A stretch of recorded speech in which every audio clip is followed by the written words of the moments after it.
Hey guys, my name is John Evans, and I want to talk about training physiology behind elite speed and answer the question, could Bolt run faster? So just a brief outline about what we're going to talk about today. So we want to look at what does science say about running fast, and what do we know about the physiology of running fast. We want to look at what Bolt is currently doing, and we want to compare that to what experts say you should do to run fast.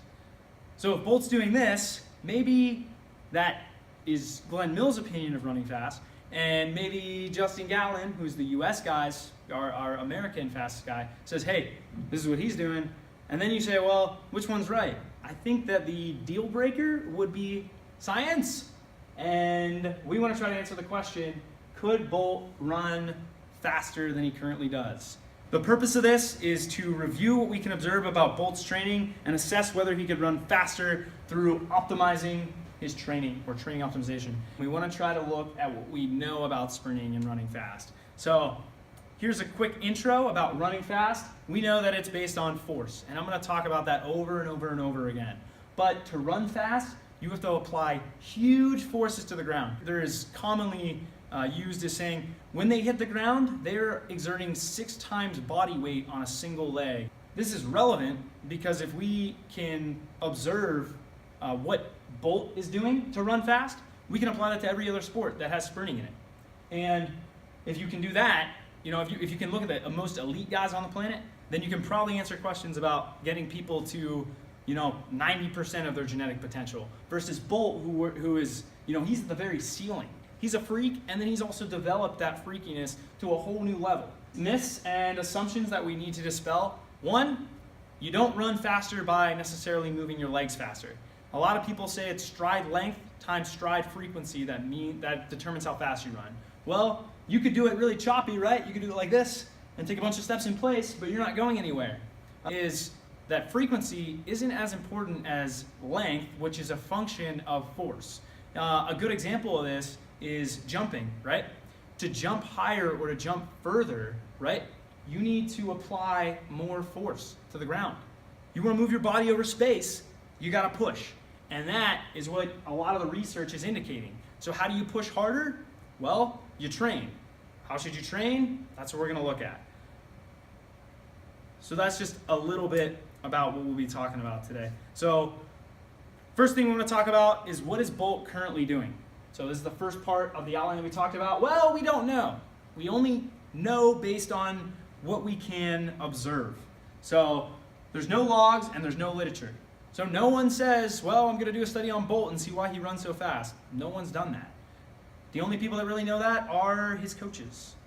So the only thing we really know about it is, hey, what does word of mouth say? And before science, before all the articles and his training logs and all that stuff, there was YouTube. So we're going to watch a YouTube video, and I'll kind of analyze it and say, okay, well, here's the conclusion that we came to about Bolt's training.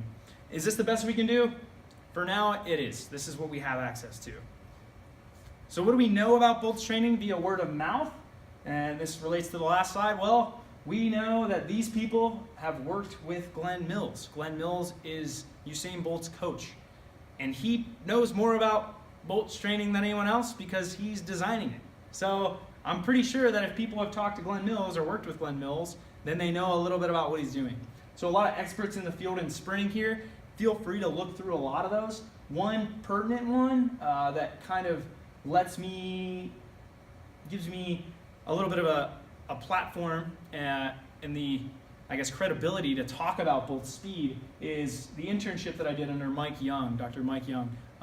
He currently owns a facility in North Carolina and is the biomechanist for USATF. So he was just in Beijing at the World Championships watching Bolt run. And he's talked to Ralph Mann, who is our biomechanist he for sprinting. So he knows a lot about what Glenn Mills does and about what Bolt is doing for training and why he's so fast. That's his specialty. So very credible sources, and we can talk a little bit more about that later on, but this is kind of word of mouth. I also know quite a few elite athletes, and they've really kind of taught me a lot about running fast and how Bolt is such an anomaly. So next we want to look at a little bit of Bolt's training here. There's a quick YouTube video, and we'll kind of go through it quickly here. So this is just a documentary that was done, and you can look this up. You know, it's Usain Bolt, Train Like Usain, if you're more interested in it. It's kind of all over YouTube, clips of it. But what you're going to see here is some ab work, looks like a little bit of thoracic mobility, and then Glenn Mills is kind of going to talk about what Bolt's doing. Then we have some FMS, which is functional movement screening. There's not a ton of research on that's effectiveness, but that's currently one of the things Bolt's doing. Here, we're going to jump to some of the weight room that he does and just talk a little bit about it. And we'll talk more about it in the next slide here, or more about Glenn Mills. But if this loads, what you'll see is that Bolt doesn't have the best weight room. He really doesn't. So you're seeing calf raises on a machine, you're seeing single joint machine work, you're seeing more machine work, you know, that looks like a hack squat, and then you're seeing power cleans with 135 pounds, done very, very, very poorly. A power clean should be almost done the opposite of that. He's kind of just going through the motions, grinding through that work with not a lot of weight. Then you'll kind of jump to Bolt's training here, and what you're going to see is that he's doing sled sprints, and there's an article on sled sprints and the effectiveness, but that is probably going to help him run fast.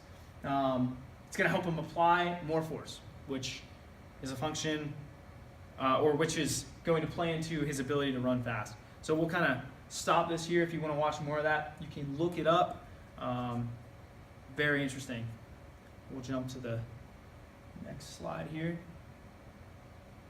Okay. So, Glenn Mills, this is the coach behind the athlete. This is the guy that is doing all of his training. A little bit about Glenn Mills. He's worked with a ton of Olympians. He runs fast a lot, which means that he's very, very specific in his training methods. He likes to do a lot of sprinting, which that's Jamaica. That's what they do. They pump out sprinters. So what are they going to do when they're kids? They're going to practice running fast. What are they going to do with Glenn Mills? Same thing. They're going to practice running fast. Back to the example of the last video. He a really bad weight room, terrible weight room, relative to what a lot of research says and relative to a lot of what the best sprint coaches in the US say, not very good.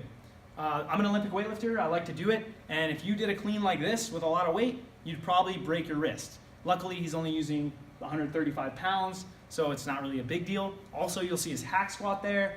Typically, you're gonna wanna address the joint angles that you're seeing in training or on the track, that's specificity. He's not really doing that.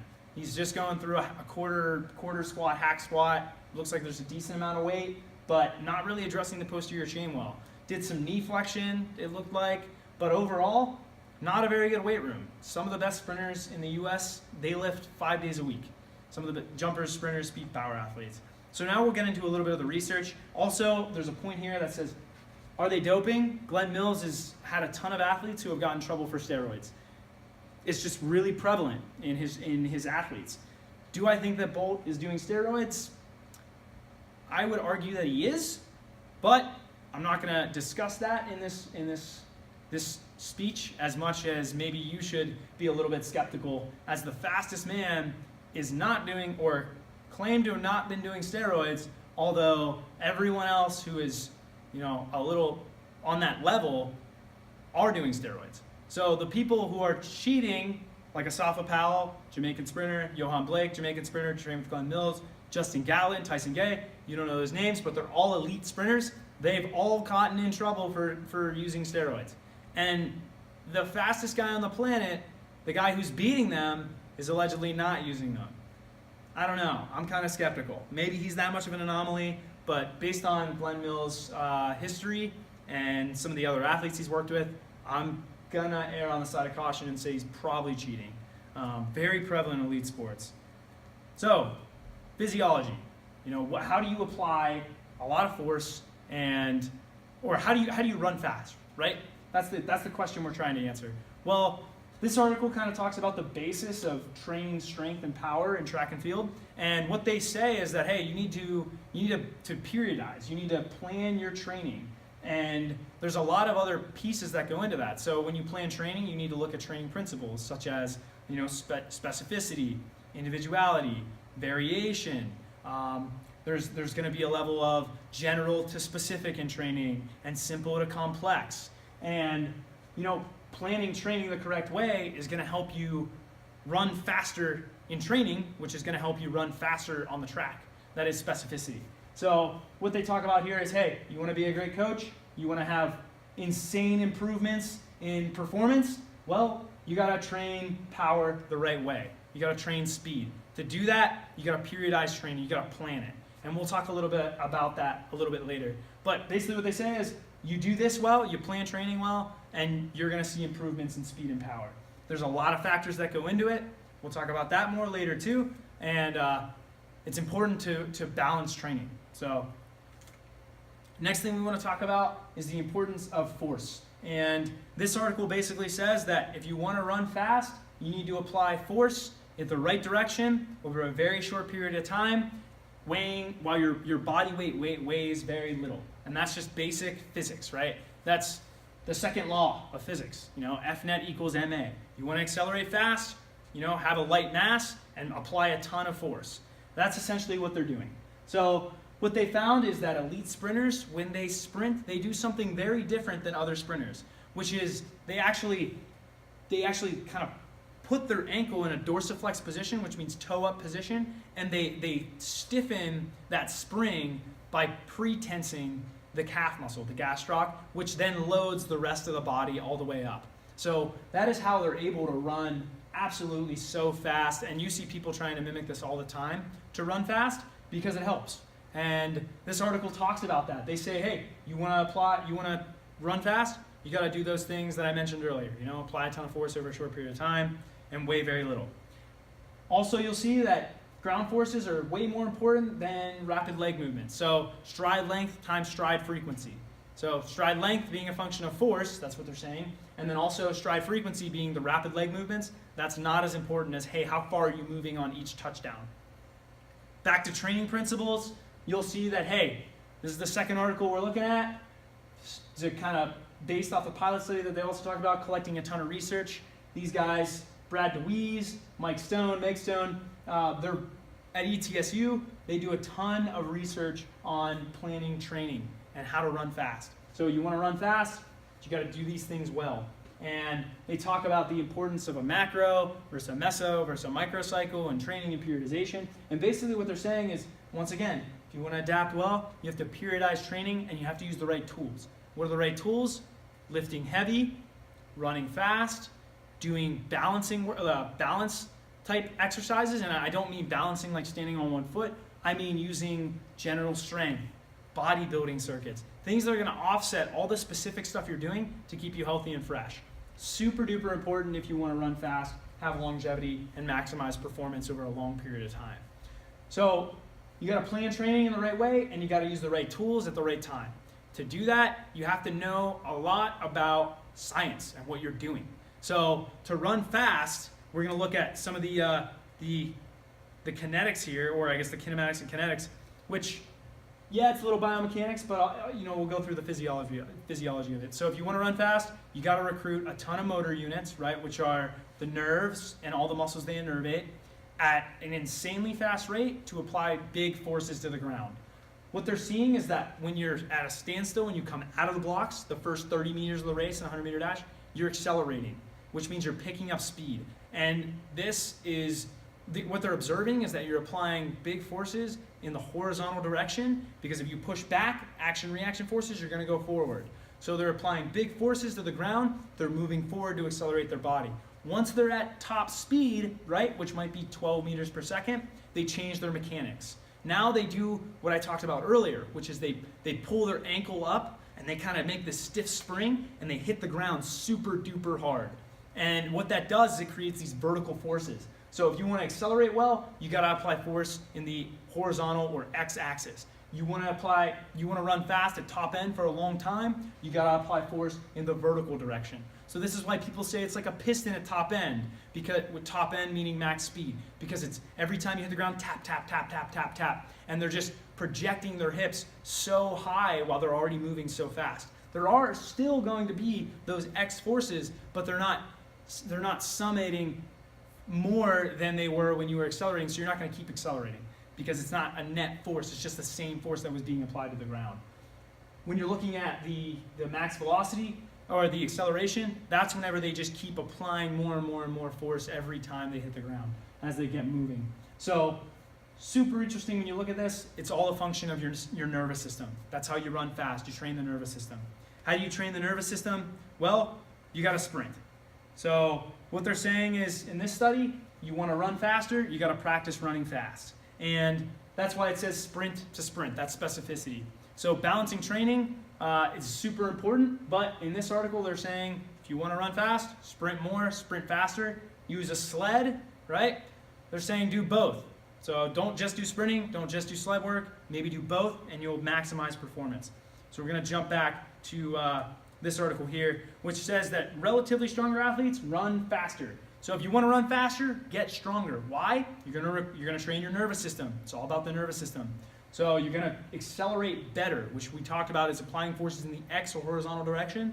You're gonna do that better if you're able to manipulate, your training in a way to maximize how well you accelerate. To do that, you gotta apply more force by getting stronger. And we'll jump to the graph here, which says, okay, here's the results. Stronger athletes here, this bar, they're saying, hey, you're going to run faster. And that's what the shorter black bars represent. They represent faster times. So that's what the research is saying is, hey, science shows you get stronger, you're going to run faster. And running any faster is going to mean, even 0.01 is going to help you break the world record at that level. So if Bolt improves his weight room, optimizes his weight room performances, and does things like squats deep and uses, like Mike Stone said, and Brad DeWeese from ETSU, uses power assistance exercises like medicine ball throws, like in the previous study we talked about, uses medicine ball throws, uses Olympic lifts, uses jumping, and then also ultimately sprinting. You use those and you're going to get more powerful. You're going to train the nervous system to apply more force. Super duper important.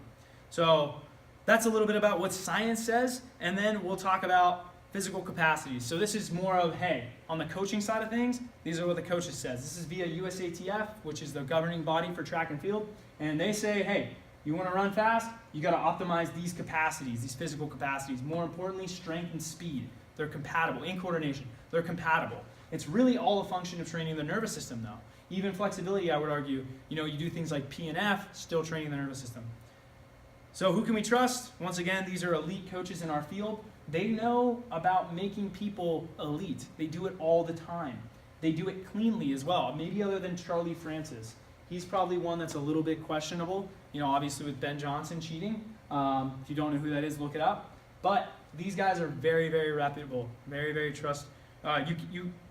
very well known in the field, and individuals who, if you want to look up, you can look a little bit about their training and their credentials. So how would they train? Well, they would train with a high-low approach. What is a high-low approach? That means that it's high CNS, low CNS. High CNS meaning things that you exert a ton of force, right? So on Monday, maybe you do heavy squats and sprinting. You're exerting big force over a little bit of time. So you're training the nervous system to say, hey, I need to recruit more motor units. I need to recruit more motor units and bigger muscles to apply more force to run faster. So they say, hey, do that on Monday, Wednesday, Friday. Those are the high days. And then you run low, or you do balancing work, essentially, like I talked about, general strength, bodybuilding circuits, lighter work, maybe some interval type running. If you don't know what those things are, it's essentially not applying big force. Okay, it's applying little force. And that's going to help them balance. So how is that different than Bolt? Well, we'll talk about it a little bit. And it says steroids here again because Bolt doesn't do those things, but he still runs insanely fast. So this is just an example of what Bolt might do based on what we know. So we know that Bolt on Monday, Wednesday, Friday, kind of a high-low approach, but he's running fast, right? Which is going to break down his body. It's level specificity. Once again, applying generating a lot of force through motor units. And then, maybe he does some weight room stuff after. We're going to assume it's on those days because that would be paired correctly.